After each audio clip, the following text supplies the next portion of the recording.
ये बड़ा दिलचस्प है कि सत्ता के गलियारों में आप कहां बैठे हैं उस पर तय होता है कि आपका बर्ताव कैसे होगा और उसके साथ साथ आपकी बयानबाजी किस तरीके से होगी। सत्ता में जो बैठा है वो विपक्ष के बारे में वही कहता है और वही विपक्ष जब सत्ता में जाता है तब वही बर्ताव करता है जो एक वक्त सत्ता में बैठा पक्ष कर रहा था। बंगाल और बिहार में शायद यही हो रहा है, लेकिन एक बात साफ है कि बंगाल का एसआईआर का मुद्दा, बिहार का एसआईआर का मुद्दा बंगाल यात्रा करते हुए पहुंच चुका है। तमाम मुद्दों पर हम चर्चा करेंगे। हमारे साथ प्रियंका टिब्रीवाल भारतीय जनता पार्टी की प्रवक्ता जुड़ चुकी है।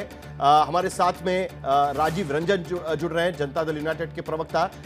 स्वयं प्रकाश पुरोहित तृणमूल कांग्रेस से अपनी भूमिका इस पर रखेंगे। आशुतोष भी इस चर्चा में शामिल हो रहे हैं और उसके साथ साथ प्रियंका भारती राष्ट्रीय जनता दल की तरफ से अपनी भूमिका इसमें रखेंगी।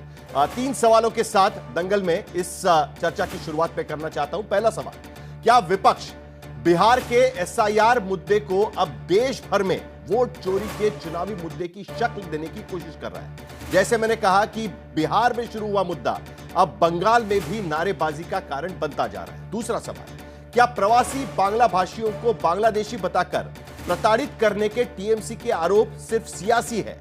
क्योंकि इससे पहले खुद तृणमूल कांग्रेस ने इस बारे में आशंका जताई थी कि क्या बांग्लादेशी बंगाल में आकर वोट कर रहे हैं। इस पर भी मैं बात करूंगा और टीएमसी के प्रवक्ता से भी इसको लेकर सवाल पूछूंगा। और तीसरा एक सवाल कि क्या पीएम की मां को अपशब्द बिहार चुनाव में नारी सम्मान और सुरक्षा का मुद्दा बन पाएगा? इस पर हम पहले भी कई बार चर्चा कर चुके हैं, लेकिन चूंकि आज एनडीए द्वारा बिहार में बंद घोषित किया गया था 5 घंटे के लिए, दरअसल यह बंद घोषित किया गया था, उसका असर चुनावी माहौल में क्या दिखाई देगा उस पर भी हमें चर्चा करनी होगी। लेकिन प्रियंका टिब्रीवाल, आपसे दरअसल इस बात की चर्चा मैं शुरू करना चाहता हूं क्योंकि अब एसआईआर का मुद्दा साफ हम देख रहे हैं कि बिहार से बंगाल तक पहुंचता हुआ नजर आ रहा है। एसआईआर को लेकर आपकी स्ट्रैटेजी क्या रहेगी? या अभी भी आप जो गाली गलौज की बात आपने उठाई है, वो मुद्दा आपने उठाया, उसी मुद्दे को लेकर आगे बढ़ेंगे?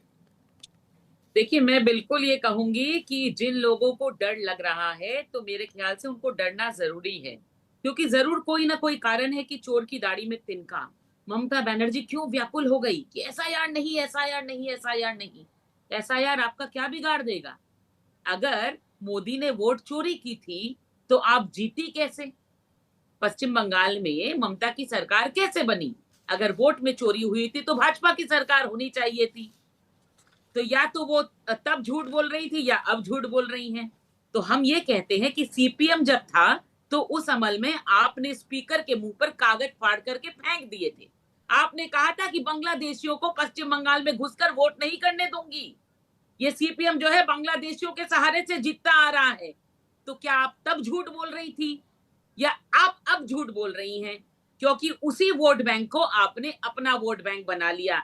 यही नहीं, आपने उन अनुप्रवेशकारियों को और मौका दिया कि आइए, अब तो आपके कागज पत्तर हम बना देंगे, आ जाओ बांग्लादेशी, जितने अंदर घुसना चाहते हो घुसपैठियों, आ जाओ, आपको वोटर कार्ड, आधार कार्ड सब कुछ हम बनाकर दे रहे हैं। और ये हो रहा है, उसी को तो हम चैलेंज कर रहे हैं। तो आज अगर वोटर लिस्ट में संशोधन हो जाए, उसमें चेंजेस हो जाए, उसको अगर क्लीन कर दिया जाए, गंदगी को साफ कर दिया जाए, तो ये गंदगी जो है उसकी सफाई से किसको दर्द हो रहा है? कौन चाहेगा कि देश में घुसपैठी रहे? तो फिर ममता बनर्जी क्यों नहीं चाहती कि सफाई हो?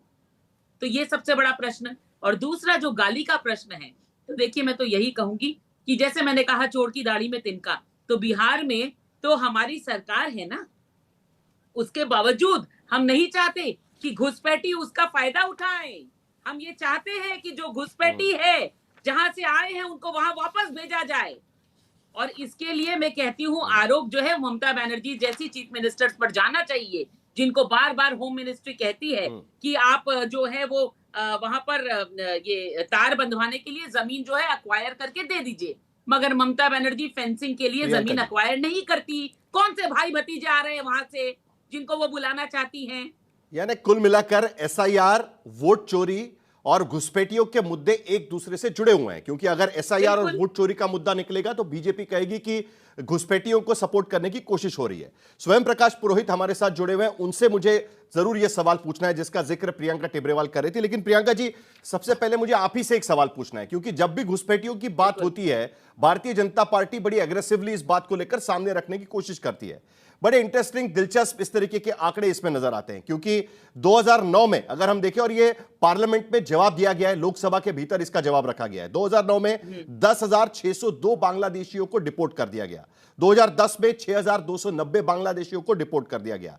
2011 में 6,768, 12 में 6,537, 2013 में 5,234। अब इंटरेस्टिंग बात यहां से शुरू होती है। 2014 979, 2015 474, 2016 308 और 2017 सिर्फ 51।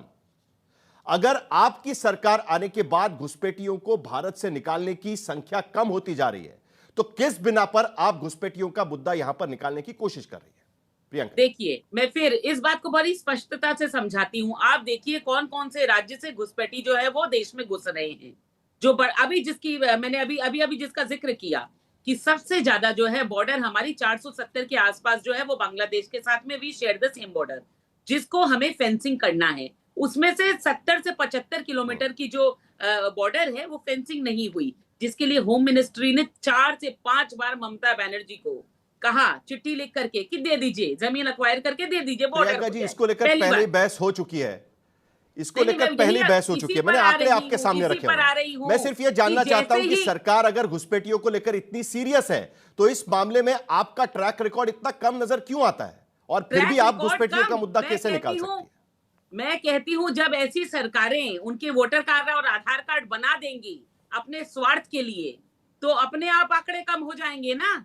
आप देखिए कि उनकी तादाद बढ़ती जा रही है, लेकिन उनके पास डॉक्यूमेंट्स हैं, क्योंकि ममता बनर्जी जैसी सरकार बनाई जा रही है। सिर्फ यही नहीं, जब उनको डिपोर्ट किया जा रहा है, समझ में नहीं आ रहा है कि 10,602 2009 से लेकर 2017 यानी 10 साल में सिर्फ 51, 10,000 से आंकड़ा शुरू होता है डिपोर्टेशन का, 51 पर आकर रुक गया है।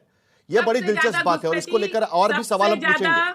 घुसपैठी पश्चिम बंगाल से होकर के घुसते हैं, और इसमें कोई दो राय नहीं है।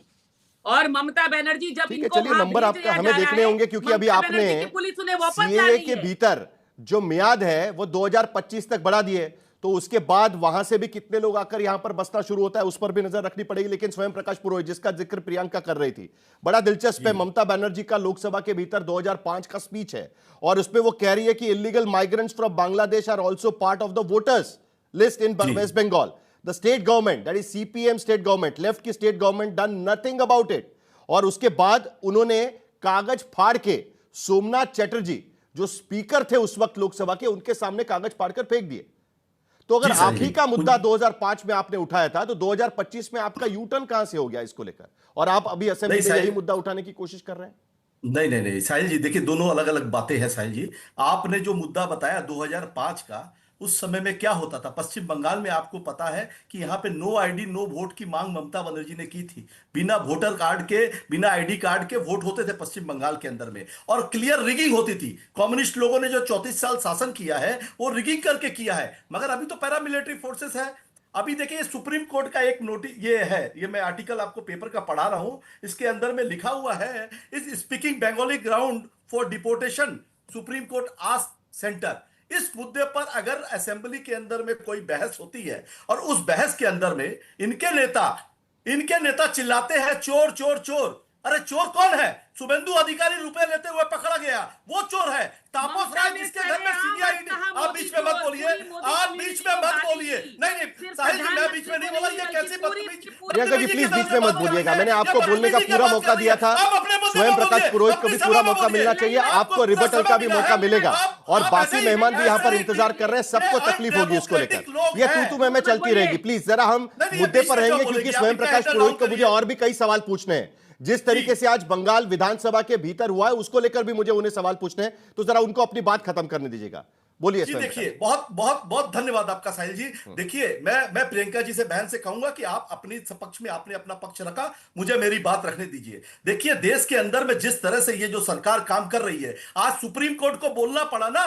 एसआईआर का जो मुद्दा था, ममता बनर्जी बार बार बोल रही थी, फरवरी महीने से ममता बनर्जी ने यह मुद्दा उठाया था एपिक नंबर का। उसके बाद में सुप्रीम कोर्ट ने कहा आधार कार्ड को मानिए।